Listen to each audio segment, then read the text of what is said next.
Good morning student. आज के शैक्षणिक यात्रा में आपका स्वागत है।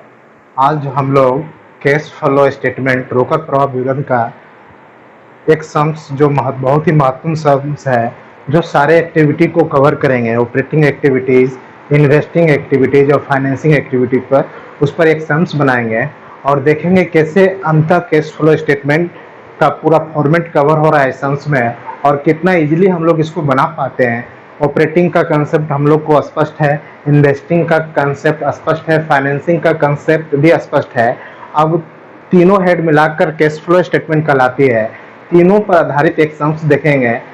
ऑपरेटिंग एक्टिविटीज जनरली क्या था? ऑपरेटिंग एक्टिविटीज में गुड्स को मैन्युफैक्चरिंग या सेल्स से रिलेटेड या ऑफिस से रिलेटेड जितना खर्चा था, मतलब मैन्युफैक्चर से लेकर सेल्स रिलेटेड को हम लोग ऑपरेटिंग में शो करते थे। और फिक्स एसेट्स जो ट्रांजेक्शन्स से कैश का इनफ्लो या आउटफ्लो हो उसको इन्वेस्टिंग में ले जाते थे। और फाइनली जो फाइनेंसिंग एक्टिविटीज है वो फिक्स लायबिलिटीज से जो कैश इनफ्लो हो या आउटफ्लो हो उसको फाइनेंसिंग एक्टिविटीज में हम लोग दिखाते थे। इस पर आधारित हम लोग बेसिक कंसेप्ट पर बहुत पहले के वीडियो में चर्चा हो चुकी है। आइए एक्सम्स देखते हैं जो सारे कंसेप्ट को हमारा पुनरावृत्ति करेगा और कंप्लीट अपने आप एक्सम्स है। According to the question, balance sheet of XY Limited as on 31st March 2017 and 31st March 18 दिया हुआ है। From the following data prepare cash flow statement. हमको कैश फ्लो स्टेटमेंट बनानी है तो सबसे पहले हम लोग क्या करेंगे, हेडिंग लिख लेंगे cash flow statement of, company का नाम है एक्स वाई लिमिटेड, तो ऑफ एक्स वाई लिमिटेड लिखेंगे। जस्ट इसके बाद हम लोग क्या लिखते हैं, फॉर द ईयर एंडिंग, आपका करंट ईयर है 31 मार्च 2018, तो 31 मार्च 2018 आपका ये हेडिंग हो गया। अब इसके बाद हम लोग क्या करेंगे, इसका फॉर्मेट तैयार कर लेंगे। फॉर्मेट में क्या है, दो कॉलम बनती हैं, तो जनरली कुछ स्पेस ऑफ मार्जिन हम लोग बचा के रखेंगे, कुछ एडजस्टमेंट का पार्ट हम लोग राइट साइड में करेंगे। तो इतना में ही हम लोग कवर कर लेंगे। दो कॉलम बनाते हैं, एक हो गया आपका इनर कॉलम और सेकेंड वन जो अभी होगा वो आउटर कॉलम होगा। आउटर कॉलम हो गया रुपीज। अब हम लोग क्या करते हैं, इसको तीन हेड का फॉर्मेट, हम लोग का जो कंसेप्ट था बेसिक, तीनों हेड का स्ट्रक्चर हम लोग पहले से ही तैयार रखेंगे और क्वेश्चन को सिलसिलेवार ढंग से रीड करेंगे और जो कंसर्न जो एक्टिविटी होगा उसका ऑपरेटिंग या इन्वेस्टिंग या फाइनेंसिंग वो हम लोग साथ साथ पोस्ट करते जाएंगे। इससे दो फायदा है, कोई भी समन पोस्टिंग से छूटेगा नहीं और दूसरा कि हमारा समय का भी बचत होगा और एक्यूरेसी में वृद्धि होगी। तो पहला एक्टिविटी जो उसको हम लोग ए मानते हैं, मान लीजिए, तो इसका नाम है cash flow from operating activity. Operating में थोड़ा ज्यादा कैलकुलेशन समन कराता है, इसीलिए थोड़ा सा स्थान हम लोग ज्यादा छोड़ देंगे इसके लिए। जो बी नंबर होगा हमारा, बी नंबर जो होगा कैश फ्लो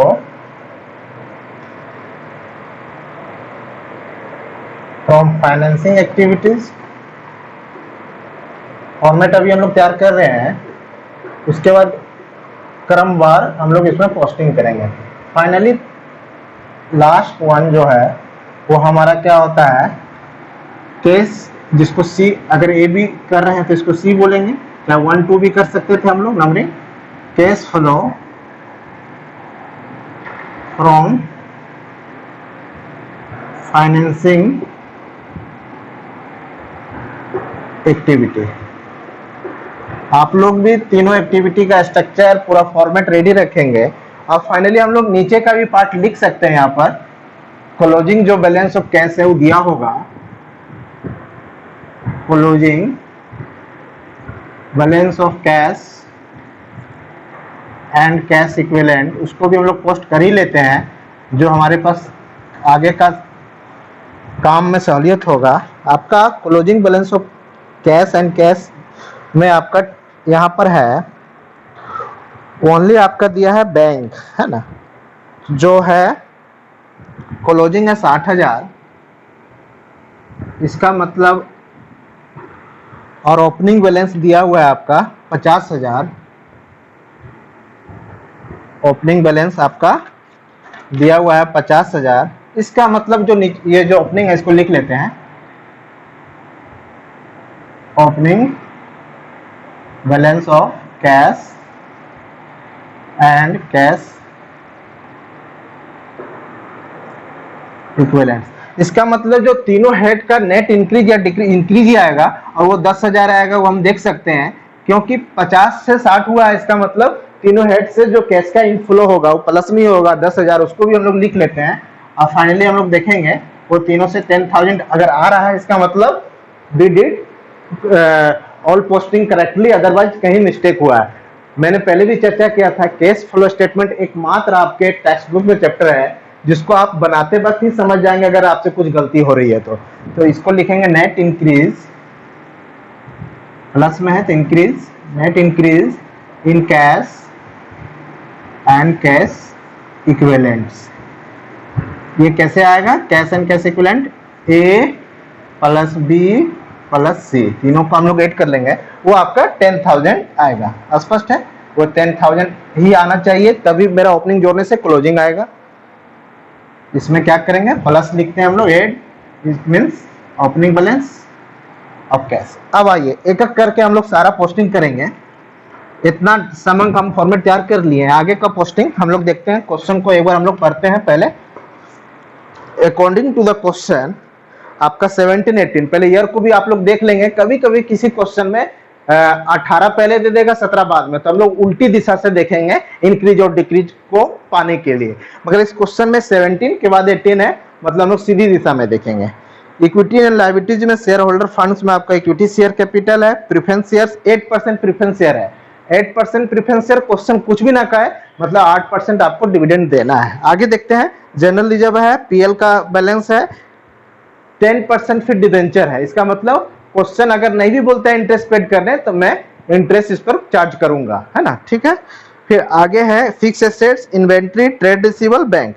फिर कुछ एडिशनल इंफॉर्मेशन है, जिस डाटा से संबंधित होगा एडिशनल इंफॉर्मेशन, वहां हम लोग क्या करेंगे, क्वेश्चन में स्टार मार्क कर लेंगे पेंसिल से। स्टार मार्क का मतलब क्या होगा कि जब उसको हम पोस्टिंग करेंगे, उस पर हम थोड़ा देर के लिए एडजस्टमेंट को भी उसको एडजस्ट करके पोस्टिंग करेंगे, इसका ही मतलब है। क्योंकि मैंने पोस्टिंग का क्या तरीका बताया, सिलसिलेवार ढंग से ऊपर से हम लोग बारी बारी से हम लोग पोस्टिंग करते जाएंगे, तो उस केस में हो सकता है एडिशनल इन्फॉर्मेशन छूट जाए। इसलिए एडिशनल इन्फॉर्मेशन को पहले कंसर्न जो जिससे हो उस पर हम लोग स्टार मार्क कर लेंगे। यहाँ पर देखते हैं क्या है, during the year machine costing 80,000 was sold.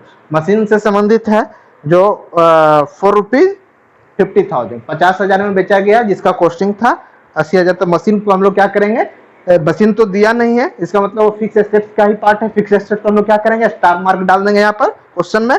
फिर डिविडेंड पेड है 80,000। चलिए अब एक एक करके हम लोग स्टार्ट करते हैं। तो फॉर्मेट में ही हमारा क्या है, यहाँ पर सबसे पहले आप लोग याद भी होगा और हम लोग फिर से लिखते हैं। हम लोग क्या लेते हैं, net profit, okay, net profit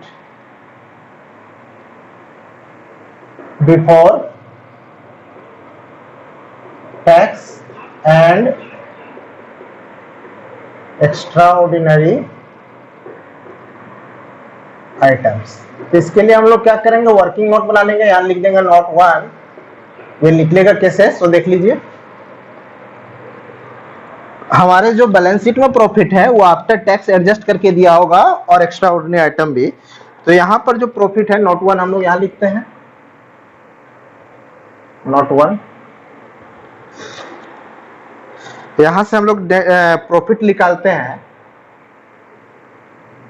PL balance निकलेगा यहां से आपका कितना, माइनस कर लेंगे हम लोग स्टेटमेंट ऑफ पीएल से 120 से 170 जाएगा, मतलब माइनस में आ रहा है तो इसको ब्रैकेट में लिखेंगे, 50,000 हो गया। अब क्या है, जनरल रिजर्व एडजस्ट करेंगे, जनरल रिजर्व एडजस्ट करेंगे तो जनरली हम लोग जनरल रिजर्व ऐड करते हैं, मगर यहाँ पर देख लीजिए जनरल रिजर्व क्या हुआ है, उल्टा घट गया है, मतलब ट्रांसफर फ्रॉम जनरल रिजर्व हुआ है, ट्रांसफर टू जनरल रिजर्व नहीं है, यहाँ पर है ट्रांसफर फ्रॉम जनरल रिजर्व। कितना, कोई बात नहीं, इसके लिए हम लोग को पैनिक होने का जरूरत नहीं है।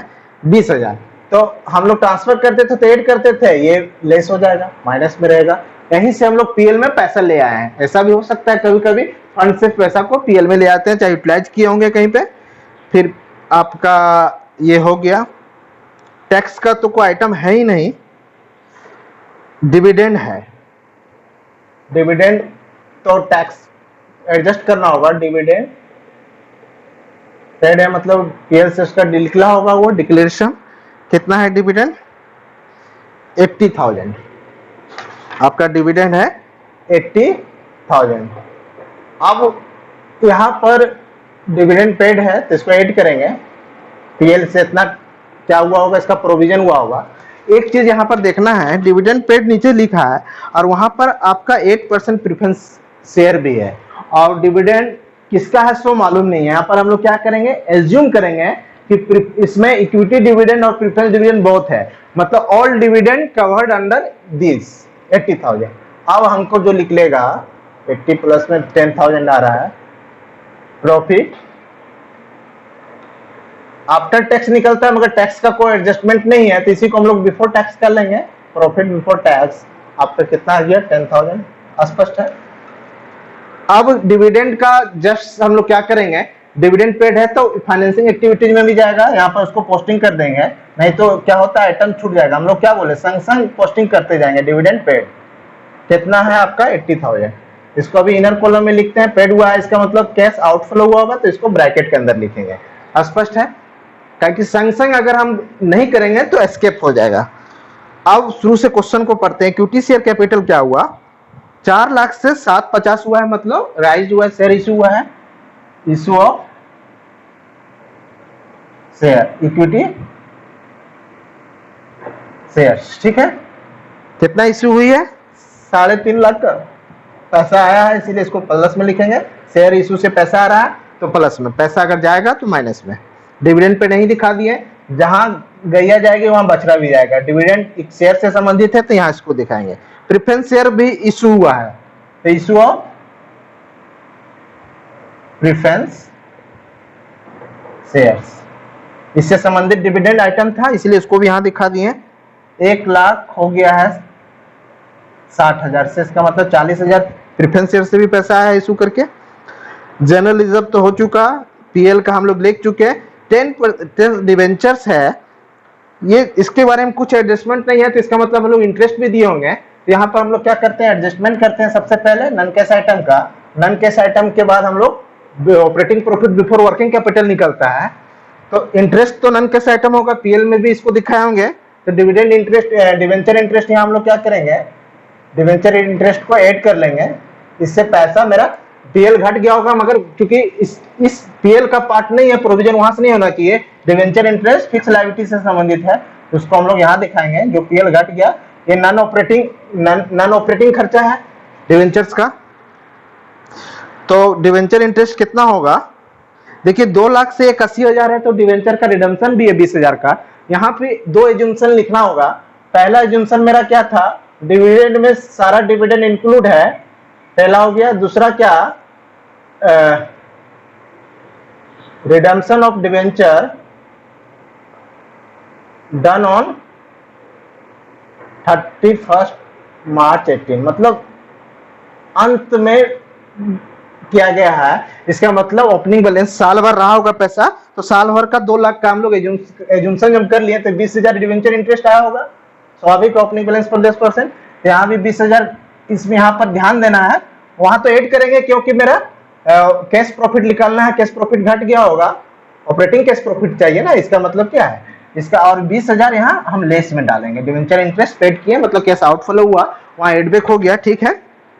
अब डिवेंचर रिडम्पशन भी है 20,000 का, तो सिर्फ यहाँ दिखेगा रिडम्पशन ऑफ डिवेंचर, स्पष्ट है। 20,000 का वो भी पैसा आउटफ्लो हुआ है, पेमेंट हुआ है डिवेंचर का, क्लियर है। 20,000 हो गया। अगर हम मानते कि शुरुआत में क्या गया तो डिवेंचर इंटरेस्ट 1,80,000 का पर ही निकलता 18,000, इसीलिए यहाँ पर एजम्पशन आपको देना जरूरी है, redemption of debenture done on इतना, hence interest paid on ₹2 lakh, स्पष्ट है। ये एजम्पशन और डिविडेंड में इंक्लूड्स प्रेफरेंस शेयर्स डिविडेंड भी है, इंक्लूड्स प्रेफरेंस डिविडेंड, ये भी देना स्पष्ट है, ठीक है।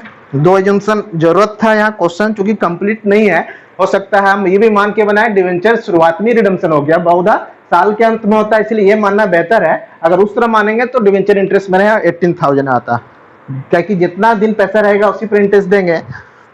अब डिवेंचर्स का हम लोग पोस्टिंग कर लिए, रिडम्पशन का भी चला गया, इंटरेस्ट का भी एडबैक हो गया, यहाँ पे एड में भी आ गया। नेक्स्ट आइटम है फिक्स एसेट्स, तो फिक्स एसेट्स में एडजस्टमेंट है, तो नोट 2 हम लोग बनाएंगे, नोट 2 फिक्स एसेट्स का खाता हम लोग खोलेंगे, फिक्स एसेट्स अकाउंट खोल देंगे।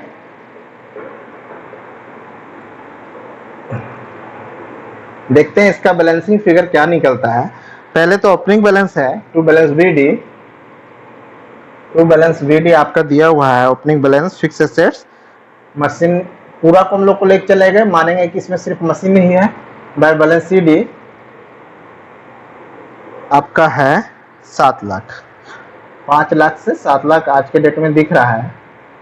अब एडिशनल इंफॉर्मेशन को एडजस्ट करते हैं, 50,000 कॉस्टिंग, 80,000 कॉस्टिंग था, वह सेल फॉर ₹50,000, तो कैश आया होगा यहाँ पर, और लॉस भी हुआ है बाय कैश अकाउंट 50,000, आपका 80,000 कॉस्ट था तो लॉस भी हुआ, तो उसको पीएल लिखेंगे या loss on sale of machinery 30,000, ये एडजस्ट हो गया।